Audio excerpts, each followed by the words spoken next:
Says the broadcast is live. We're live. We're live. Let me hit this button, John. We're ready to Wonder Twin powers activate. Okay, here we go. Atomic batteries to power.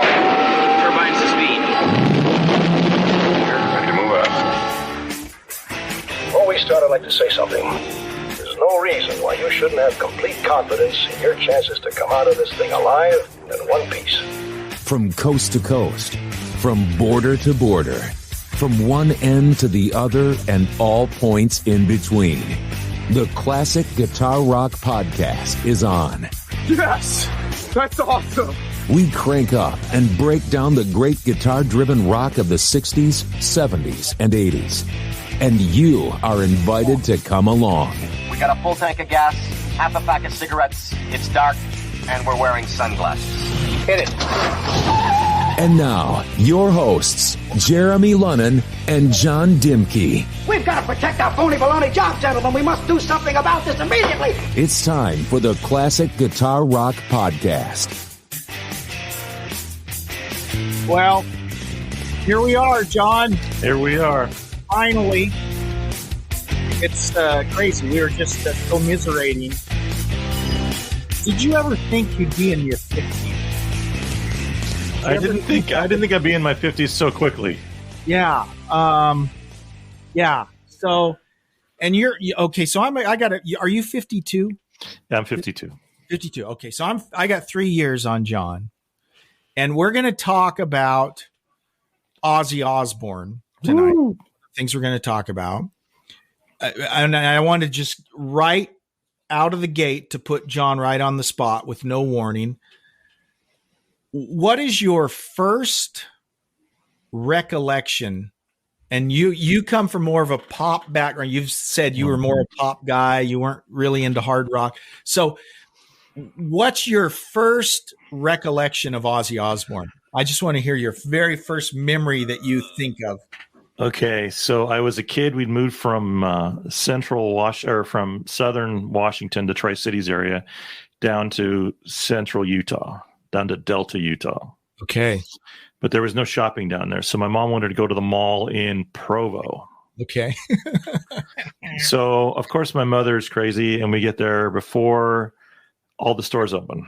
All right. So out in front of the ZCMI, which was the Zion's Cooperative Mercantile Institute. Right.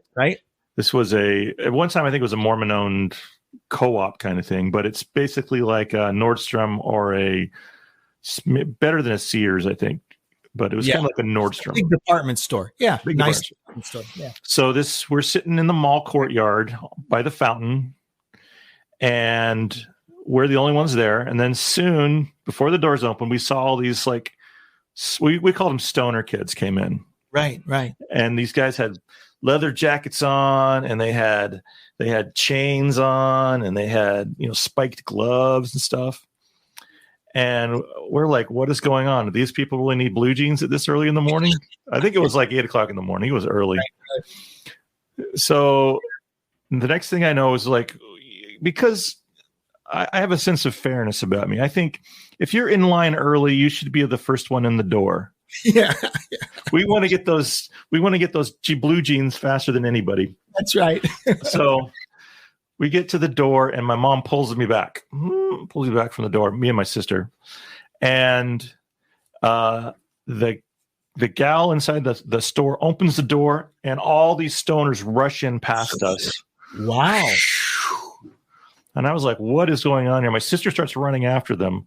My mom yells at her, stop, Right. And these guys were, the escalators hadn't turned on yet. So these guys were running up the escalators. Okay. And I'm like, what are they doing? And the gal opened the door said, this is the first day the Ozzy tickets are on sale. Ah, okay. So back in the day before the internet, you had to buy tickets. You could go to grocery store. I bought tickets at a grocery store once, but you had to go to a place that had the terminal to buy the tickets at. Right. So all these long-haired kids, a lot of them are adults, long-haired, just ran up past us, and they bought all these Ozzy tickets, So like what year do you think this was? 1982. Oh, so this would have, okay, awesome. So this is what we're talking about today, Yeah. or talking about. That's great. Yeah. And that's something that, so in Oklahoma, you would go to, I'm sure there were other places, they used to always talk about in Oklahoma City, you could go to Ticketmaster. Well, we didn't have a Ticketmaster. Oh. We'd go to the McMahon Auditorium, which was just like an auditorium, but there'd be some little frumpy 60-year-old lady that you'd go up to the little box office and she'd slide the little credit card thing over and you'd buy your ticket. So that's where we'd get tickets. Yeah. So all the concerts we'd go to see in Norman, Oklahoma or Oklahoma City, we'd go to the little McMahon Auditorium in Lawton, Oklahoma and buy those. But yeah, that's the way it was back then. And you'd have to wait in line. You'd have to wait online. And if you cut, you might as well, you get shanked. Yeah, that's right. That's right. Well, that's awesome. That is great. So that was my first, of Ozzy. And then after that, I find out who Ozzy really was. But I was like, who is Ozzy? Right. But I knew that he had enough something to make these stoners get up at 8 o'clock in the morning on a Saturday in a Mormon-owned mall. That's Utah. Awesome. That's great. So, well, good. Well, I want to, we're going to talk about Ozzy Osbourne, specifically 40 years ago, actually last night and tonight. So the 26th and 27th of September in 1982 was when Ozzy recorded 2 nights at the Ritz in New York City. And that would become a live album, Speak of the Devil. That's what we're going to talk about tonight. But I had to get your initial reaction, when you were first exposed to Ozzy. That is awesome. So, and if I remember correctly, I don't think I heard his last name for a while. It was just Ozzy. It's just Ozzy. Yeah. A first name like Cher or Sting. It was one name. Perfect. Ozzy. Okay. Well, when we come back, we are going to dig into this Speak of the Devil album because there's some controversy and there's a lot going on with that album. In fact, the Ozzy camp has pretty much, is disowned the right word? They've pretty much just dismissed that album. And we'll talk about why and it'll be interesting. So we'll do all that right after we come back. The basement can be a lonely place. Hello? Is anyone in here? Yet, at the Classic Guitar Rock podcast, the basement is all that Jeremy and John have. Their wives don't want them geeking out on classic rock in the living room. Can you blame them? But you can help. For as little as $3 a month, you can become a supporter on Patreon. Join today and end the cycle. Visit patreon.com/classic guitar rock. They'll still be in the basement, but at least it's not your basement. Hello? Is anyone in here? Exclusively on ESPN Plus, UFC 313, Saturday. Reigning light heavyweight champion Alex Pereira defends his title against #1 contender Magomed Ankalaev, and an explosive lightweight bout between Justin Gaethje and Rafael Pazzi. UFC 313, Saturday at 10 p.m. Eastern. Buy it on ESPNplus.com/PPB. Such a fine line between stupid and clever. It's the Classic Guitar Rock Podcast. You see those professional elements I'm adding? I am. John? They are. I mean, there is some production value here. There's production value there.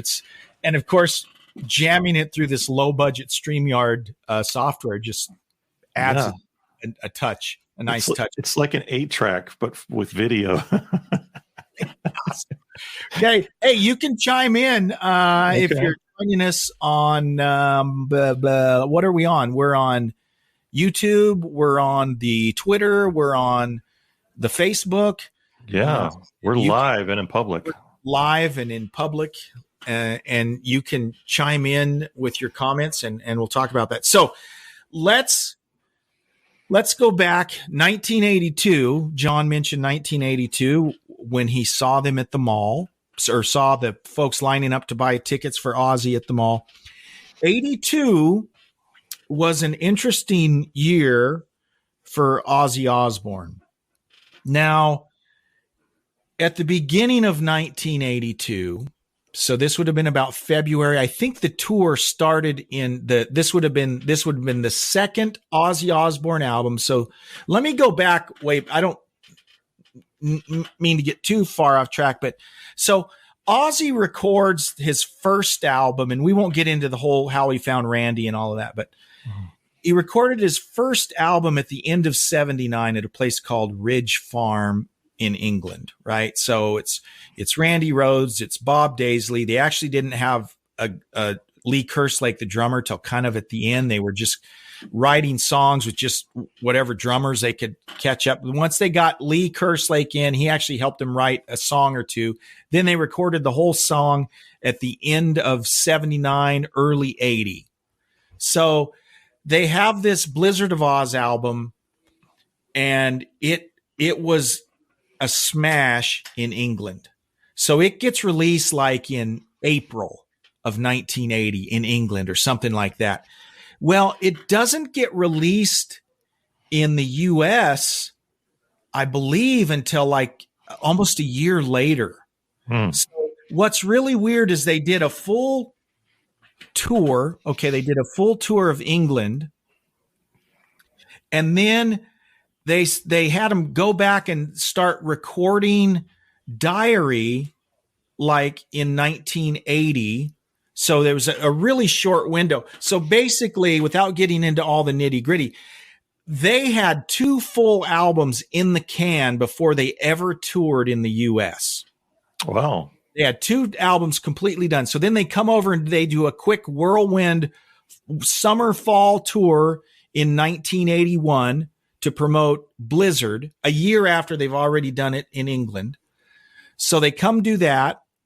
But in the meantime, Sharon had fired Bob Daisley and Lee Kerslake, the guys that recorded the first 2 albums.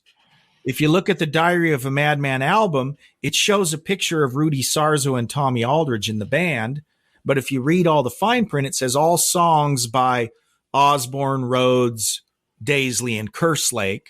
So they on it. It's kind of like Whitesnake. Remember that big Whitesnake album? None of the pretty boys in the video actually played on the album, and which Tommy Aldridge and Rudy Sarzo were also credited on that album and never played on it. Wow. So kind of funny that they both are on the picture of Diary, but neither of them played. However, they came over to the US and toured the Blizzard tour in the band. So they played the Blizzard tour, and then they finally released the Diary album, and Rudy Sarzo and Tommy Aldridge are already in the band. Then they tour with Diary. So they start like in January of 82. Yeah. January of 82, because the album came out and they released the Diary at the same time in the US and England, unlike they did with Blizzard. So Diary comes out like in November. And by the way, I bought it like right when it came out. So I was like, cool. I was a cool kid in school. You bought Diary? I bought Diary before. Did your mom see the cover? I didn't hold it up. Oh. I just went to the store and paid it and put it in the bag because I had some money to go to the record store. So why didn't you show it to your mom? Oh, because she would have freaked out. Yeah, she saw it eventually. She saw my Iron Maiden albums, and she'd be like, Jeremy, should you really be listening to that? Oh, the guilt. Lovely. Like, yeah, Mom. So what was on the cover that your mom didn't like? Well, he looks like a madman, right? He's got blood all over. His hair's all crazy. There's a cross, an upside down cross. Yeah. There's a dead cat or something. I don't remember. But anyways, so I was going to the store planning to buy Blizzard of Oz, because every day going to school, we'd listen to Blizzard of Oz. We had someone had a cassette on the bus. Oh. And we'd listen to it. Well, when I get to remember, no internet. you don't know there's a brand new album out. So I go to the record store. It was Old Northtown Mall in Spokane, because this is when I lived in Montana. We came clear into Spokane. And Northtown, by the way, John, it used to be like a shopping center. It wasn't a covered mall. It was just like a separate little center. So there was this record store that was actually downstairs in what's now the bottom of Northtown Mall. But there was a record store down there. Down in where Bumpers was? Yeah. Yeah. And that was all open air, right? There was a hole, there was you'd walk downstairs in the parking lot, and there's this lower part, probably flooded like crazy. I bet it did. But anyways, I go in there planning to buy Blizzard, but there's this whole cutout. There's a new album out. And so I bought this new Diary of a Madman album, took it to school. And of course, I was a big man on campus because no one had seen it, and I just kind of hold it up. And, everyone thought it was really cool. So anyways, where am I going with all this, John? Okay, so the album came out in November of 81. They start the tour like in January. And so in March, Randy Rhoads, let me get ahead of myself. In February, Sharon Arden, before she was Sharon Osbourne, Sharon Arden, brother of David Arden, daughter of Don Arden, who, by the way, managed a little band called Black Sabbath, and had managed Ozzy for years. So when Ozzy left Black Sabbath, Don Arden kind of puts Sharon in charge of Ozzy. She's on Ozzy watch. Make sure he doesn't do anything stupid like kill himself or whatever, right? That's what she's doing. She's kind of managing Ozzy. He's pretty distraught at this time, isn't he? Pretty distraught. He'd been fired from Sabbath. Okay. Now keep in mind, 79, he's really distraught. Once he gets together with Randy and Bob and they make these albums, I think he's feeling pretty good, because that first album took everyone by surprise. Diary came out. Everyone loved. I mean, these were huge metal albums. I mean, these were more successful than anyone thought they would be. So in February, Sharon announces, guys, we are going to record a live album of Sabbath tunes. And there was about a mutiny, right? Randy says no, because Randy was never a Sabbath fan. Randy was into Bowie. He was into Alice Cooper. He was into the glam stuff. Right. Not a fan of Sabbath. Was it New York Dolls he was into too? Probably. He looks like he was, but he was more into the glam scene for sure. And Quiet Riot was very much a glam type band if you see the early stuff from the 70s. But Randy did not want to do it. Tommy didn't want to do it because they both felt like, especially Tommy. Tommy had been in Black Oak, Arkansas. He had been in the Pat Travers band. He'd played, he already had some cred. And they're both like, we've established ourselves with these two really respected albums. We don't think we should be doing Sabbath stuff. Sabbath covers. They didn't want to do it. Well, because the only reason they wanted to do it for two reasons, right?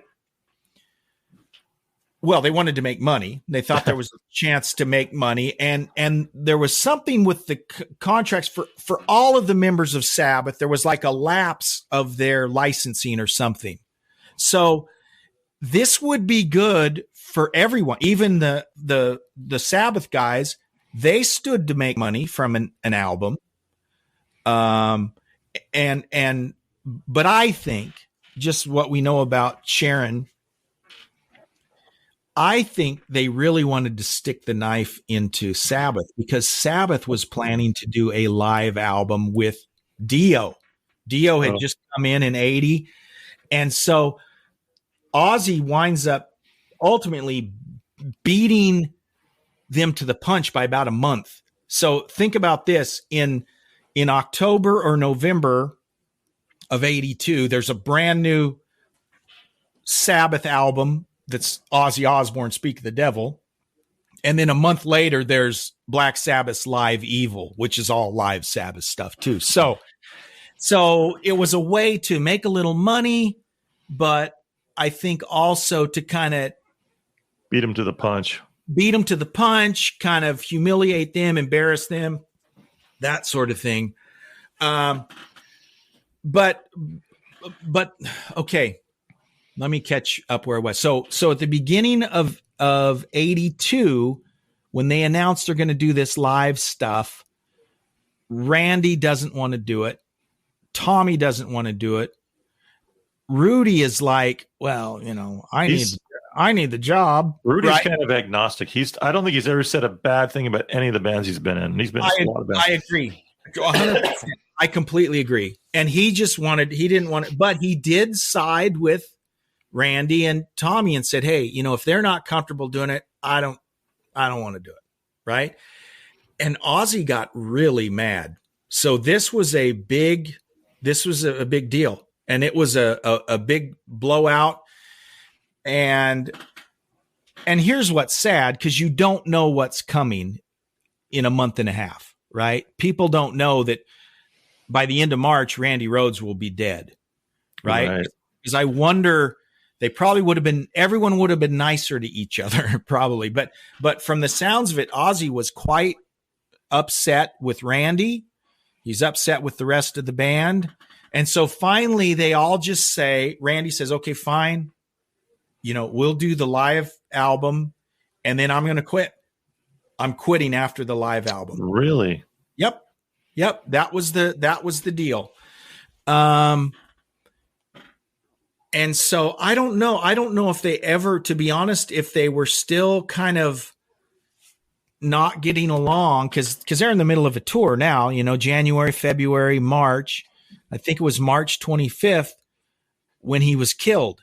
And it was shortly before that Ozzy punched Randy. Okay, that's pretty much common knowledge. He actually punched. Randy's like 110 pounds. Yeah, Randy's tiny. Little guy. So anyways, they were not getting along. Tragically, he dies. And so now this whole plan for they never did record all the Sabbath tracks. They had 3 tracks that Randy used to play live. So at the end of the set, they'd do Children of the Grave, Iron Man, and Paranoid. Okay. So there were recordings of Randy playing those 3 songs. And so then after the dust settles, after a few weeks or months, they took like a week off. And then they bring Bernie Tormé in from England, who had been playing with Ian Gillan, who is a very blues-based guitarist, not a Randy Rhoads style player at all.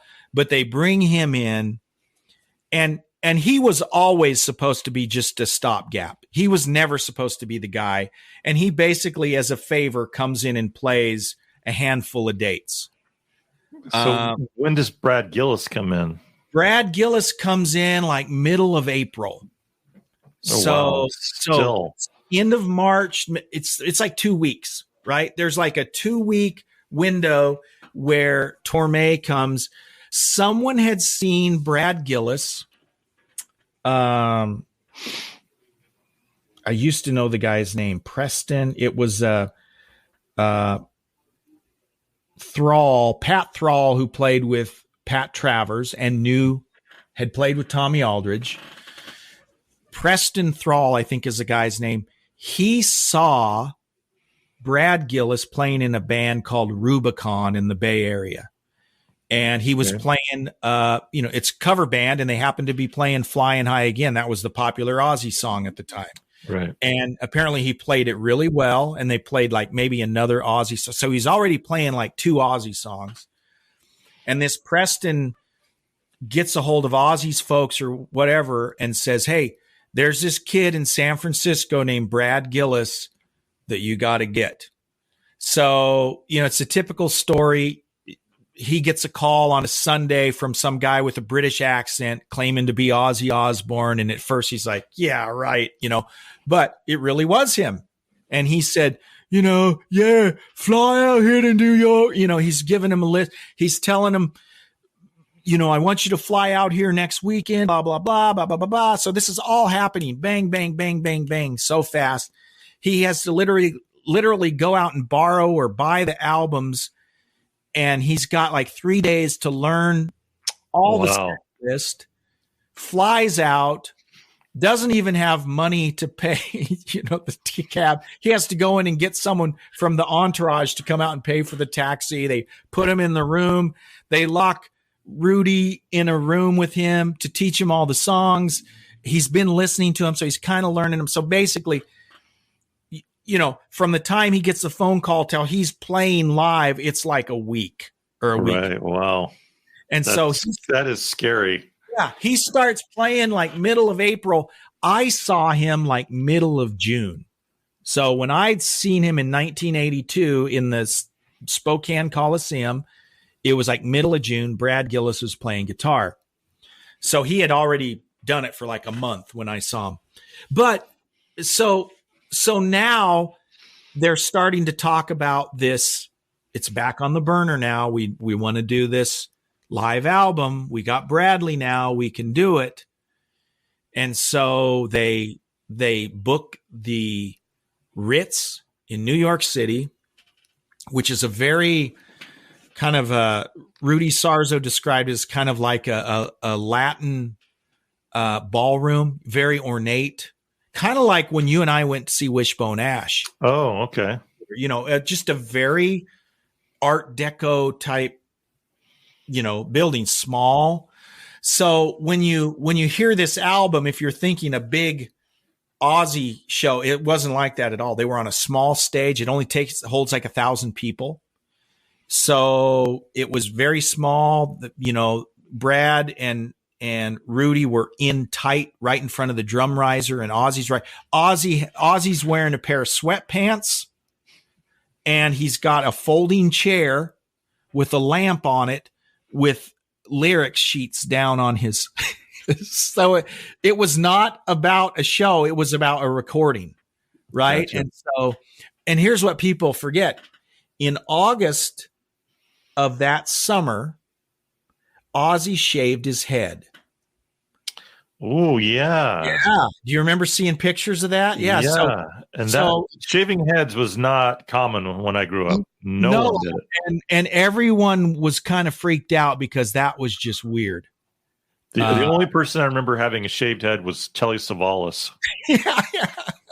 So he's playing at the there's an old clip from Night Flight where Ozzy is being interviewed shortly after. You know how when you get a buzz and after a month or two you get the kind of shaggy double, throwing in stuff. That's what he looks like, right? And that's basically what he would have looked like at the Ritz for these shows, right?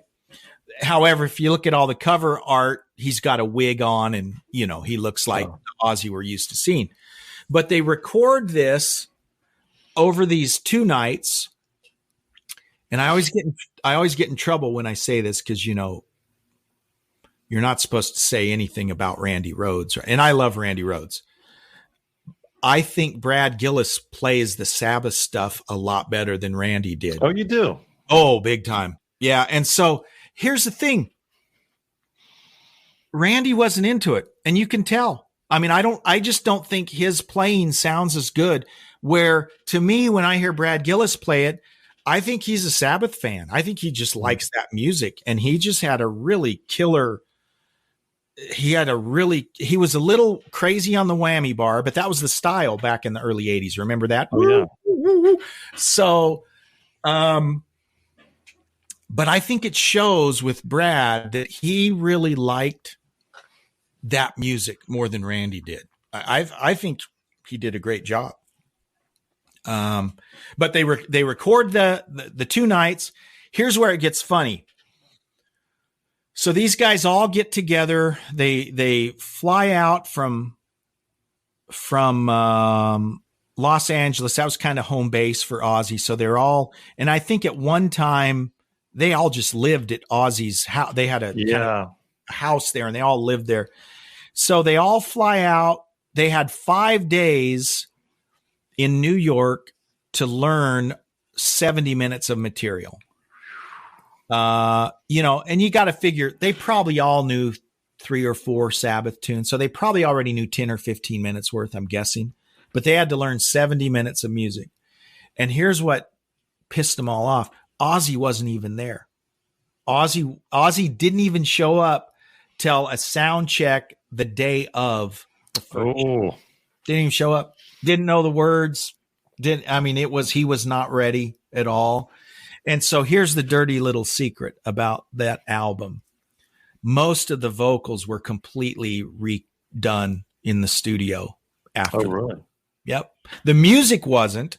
In fact, Max Norman, who was the engineer on the first 2 albums, engineer/producer on the first 2 albums, he made them on one of the days. I can't remember if it was the 26th or the 27th. He made them play a full show with no one in the empty building. He says, we're going to record the whole show just for safety's sake. And I think he said like 3 or 4 of the songs that you hear on the live album are actually from the empty hall. They just added crowd noise. Gotcha. But what they had to do is go back and redo a lot of the vocals. But the music, I don't think they messed with the music much at all. In fact, one of the funny stories is when they were getting ready for it, Sharon said, guys, don't worry about Iron Man, Children of the Grave, and Paranoid, because we're going to use Randy's cuts for those on this live album. So don't worry about it. You can play it for the show. People will want to hear it, but don't spend any time practicing those. So they didn't. And of course, you know what happened. They wound up using those because they decided, they say it's out of respect for Randy, but I think it's out of a payday. They said, no. We're going to save the Randy stuff for later because we have live shows of Randy. That wound up being the tribute album from 1986, 4 years later that they released. So they saved the 3 Sabbath tunes that Randy played on for that. And then they said, oh yeah, we are going to use those 3 songs, guys. And Rudy was like, because he's just beside himself because he thinks it sounds so bad. When I listen to it, I think it sounds pretty dang good, but no one is happy with those 3 songs because they weren't expecting them to be keepers. But I think they're great. It's a tight band. They sound really good. Adam says, imagine if Randy played the Speak of the Devil album. I think that would have been cool, but Adam, I also think that I like the way Brad played the Sabbath stuff. Just because I think he dug it more than Randy did. It would have been interesting though. Now I would have loved to hear him play the whole thing, but Randy, per Randy, that was going to be the last thing he did with Ozzy was the live album. But yeah, that would have been awesome to see that. Absolutely. So let's see, November it comes out. So there's no tour because it's a live album, right? Well, so here's what's funny, and I got myself in trouble here a few years back because I had to do some digging on this. So there is an MTV concert. Remember when MTV used to do their concerts every Saturday night? Yeah, it's cool. So there was an Ozzy concert, which was from the Diary of a Madman tour. So it was in Southern California, and it's the Diary set, right? So they're doing all the Ozzy songs, and then they do like 3 Black Sabbath songs. That's what they would do on the Diary tour. Well, when they released that as a video, this was before DVDs, but as a VHS, they called it Speak of the Devil. But it wasn't Speak of the Devil, which is all Sabbath, right? It was a recording of the Diary of a Madman tour, but they called it Speak of the Devil. And then here's what I did not know. They did in fact do a short tour in like the fall of 82 called the Speak of the Devil tour. Wow. But it was basically the Diary of a Madman set because they weren't playing all Sabbath tunes. The only album that's called Speak of the Devil is that live album of all Sabbath tunes. But then they did have a Speak of the Devil tour in the U.S. I don't think it was outside of the U.S. And by the way, Rudy Sarzo had left. So he went to Quiet Riot. Quiet Riot, right. So here's a funny story. On the way back, after they've recorded Speak of the Devil, on the way back, they're all flying back. Ozzy's not there. It's Tommy, Brad, and Rudy. It sounds like they got to be pretty good buds. I mean, it makes sense that would be the case. In fact, Rudy and Tommy wound up playing together in Whitesnake later on. But as they go back, Brad says, "Hey, check out this. I've been working on this. It's secret." Right. So he plays him a demo of Night Ranger that no one was supposed to know about. And then Rudy says, "Oh yeah, check out this. I've been working on this. No one's supposed to hear this." And so then he's playing them Quiet Riot stuff that he's been working on secretly. So as soon as they get back, basically they both leave. Mm-hmm. So when they do this Speak of the Devil tour towards the end of 82, they had Pete Way, who was in UFO, was playing bass. I think Brad might have played a little bit, but here's what people don't realize. Jakey Lee came in and actually played, I think, part of that tour before he then recorded the next album with Ozzy. Right. But Ozzy was mad. In fact, backstage at the US Festival in 1983, supposedly he punched or threatened Rudy Sarzo because he was so mad that Rudy had left the band. But wow. The thing is, a lot of drama. But the thing is, when Randy died, Rudy and Tommy were done. They didn't really want to do it anymore. Brad was there because he was hired and he had a job to do, right? But he said everyone was bummed the whole time. So it just wasn't a fun situation for anyone. And so they all left and did their own thing. And yeah, the Ozzy camp has pretty much just disavowed that album because they just think that the only reason they did it was contractually they owed Jet Records this Live Sabbath album. When Randy died, Randy didn't want to do it anyways. He said he would do it. He died. He never was able to. So I think it was like, I don't know. No one was into it. So have you ever heard Speak of the Devil, the whole album, John? I have not heard it. It's hard to find. Is it on Spotify? It's not on Spotify. No. Oh, wow. I have a CD of it that I ordered years ago, and I had the cassette that I had. But you can't. They don't want you to have it. I mean, it's not anything that the record company pushed. I mean, you can still buy it on Amazon or something. It's kind of expensive if you can find it, though.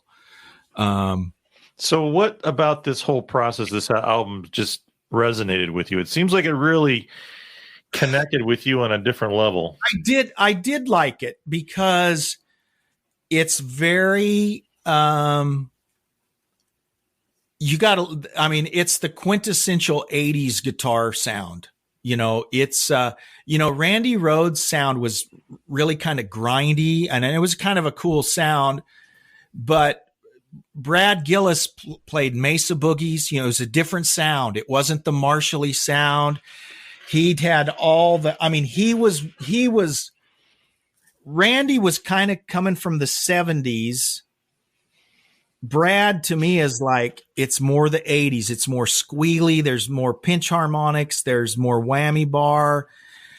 And then you compare the way he plays it. When you go back to actually listen to the original Sabbath tune. Now, some people, they don't like that. They want to hear Tony Iommi. They want to hear it like it sounded in 1974, right? They want to hear it played with two fingers. They want to hear it played with two fingers. That's right. But I don't know. I just love the way Brad plays it, and he zips it up. You can tell he likes it. You can tell he's into it way more than Randy would have ever been. So this is controversial, right? Obviously my favorite for me, Ozzy ended as my favorite artist. Speak of the Devil is the end of it for me, right? I didn't like Bark at the Moon. I mean, it's okay. It's all right. I don't dislike it. Jake is a good guitar player. He played on Bark at the Moon. He played on Ultimate Sin. Oh, yeah. And he's good. He's talented. Don't get me wrong. But, especially by the Ultimate Sin, where Ozzy is dressing like B. Arthur, he's wearing these big caftans with these gigantic shoulder pads. He's got these big robes on and sequins in his hair. And it's like, dude, what happened? It went from being something cool, those first 2 albums, and then even the Diary, it was pretty raw and it was rocking. And then Bark at the Moon got a little wimpier and watered down. And then that was it for me, right? The first 2 albums were huge for me. So I don't know. It just, and this is not an exaggeration. My sophomore year in high school, I listened to Blizzard or Diary, or maybe both, every single day. Wow. Of my 10th grade. That is not I'd come home from school and I'd listen to one of those albums all the way through. That was just, that was a big deal to me. So I started the 10th grade in 82. Randy Rhoads had just died like at the end of my 9th grade, and I was all bummed about that. Mm-hmm. But that's a really good album to me. And so in the hierarchy, right, you got Randy Rhoads. He's the top dog in the Ozzy camp. And then to me, and most people will never say this, but to me, the second one is Brad, even though all he ever played on was that one live album. I like even more than Zakk Wylde. Yeah. Yeah. I mean, I like Zakk, but I just, it lost the magic for me. So I think Zack's awesome. I think Jakey Lee was awesome, but it wasn't the same. And what made that band magic wasn't necessarily Ozzy. I mean, that was part of it, but it was just that band that was really tight. And so anyways, it was a great album, hard to find. I'm gonna burn you a copy. So I'd love to have one. I don't have a CD player. Oh no! Well, we'll do something. We'll do something. Can you rip me an MP3? I'll rip email it to me. That's right. Yeah. I took a Goodwill Industries run the other day and unloaded 2 Blu-rays. I haven't played a Blu-ray in about 7-8 years. So wow. Well, yeah, last night we tried to watch Harry Potter on a Blu-ray, and it was all scratched up, and we couldn't. So we just wound up going to Amazon and finishing it on Amazon, anyways. But so it's fun. You didn't take it off and blow on it and rub it on your shirt. No. Yeah, we tried all that. Yeah, but it would get to a spot where it just wouldn't even do it. So, anyways, John, I just 40 years ago. First of all, it's terrifying to think that 40 years has gone by. That's a long time. That's fast. 40 years, 1982. And that was another one that my mom about had a heart attack when she saw the cover of that, because that's one where he's spitting up like the it looks like jelly, jelly or something, whatever it is. But yeah, my mom wasn't a fan. But man, I sure dug it. Dude, when you're a sophomore in high school, there's nothing cooler than, a guy spitting blood up on guy wearing spandex pants, spewing up blood. What was the one I remember seeing like an ad one time where he's dressed up like a housewife and he's ironing one of his children. I just saw that. Yes, he's ironing. He's like ironing a kid. I don't remember what that was for. I don't know what kind of promotion that was for, but I thought this has got to be I was thinking more like Weird Al than I was heavy metal at the time. With that. I do remember that. Well, he went through a stretch there. There's one video. It just got silly after a while. There's one video where he's like dressed up like J.R. Ewing from Dallas. Really? You know? Yeah, he's singing. I can't remember what it was. Something off Ultimate Sin. You know, it just kind of got to be a joke. Ultimate Sin, was that the one where he had a duet with Lita Ford? No, that was a little later. So that might have been No Rest for the Wicked. Well, that was the Lita. It was on the Lita Ford album. I'm not sure that song is actually on an Ozzy album. Close My Eyes Forever. Yeah, that was about 89. Yeah. So, yeah. And, you know, he's still at it. What is he, 75, 73, something? Yeah, he's got bad health. I mean, he does have bad health. Not unexpected. No. So he's probably, you know, knock on wood. Hopefully he'll be around a good long time. But yeah, he's getting up there. But that album is a really good album. When I want to listen to live Sabbath, that's the one I listen to, and that's sacrilege to some Sabbath fans. But I just think it's a really good album, and it's awesome. So cool. Well, John, I did all the talking. I didn't You even did a lot of talking. I love it. I'm the play-by-play. Well, thank you so much. It's been so long since we got together. So here's our commitment to our viewers at home, John. We got to do this more often. Yeah. So, and we've got, look, my son is, hey, Noah, thanks for joining us. He's watching us. I thought he was referring to me, his dad. No, my dad. Okay. So, I don't know what that picture is, Noah, on your picture. Is that a stuffed animal? It's like a koala bear. Look at that. That's cool. Or scary. Anyway, thank you, Noah, for joining in. So the next, I'm gonna tease our next episode. This is one that John recommended. And you know what? I like that you chose this one. You did not choose the obvious album from this band. And what was it again? It was U2's Unforgettable Fire. Unforgettable Fire. Yeah. I love that album. Call it A Sword of Homecoming. That's one of the songs, but it's called Unforgettable Fire. And, you know, I think people hear Joshua Tree. We've all heard Joshua Tree a jillion times. So when you said Unforgettable Fire, I thought that's a great idea. So that's what we're going to do on the next episode. Yeah. That's great. We'll put some history on it, talk about it a little bit. Awesome. Well, thank you so much for joining us. And remember, you can be a supporter on Patreon for as little as $3 a month. And you can also check out our website at classicguitarrock.com. Oh, I got one more production element to lead us out here. Are you ready? Let's do it. Here we go. Okay. So thank you so much for listening. And we will see you next time right here on the Classic Guitar Rock Podcast. See you guys. Take care. Thanks for listening to the Classic Guitar Rock Podcast. Oh, certainly. Please like, subscribe, and share.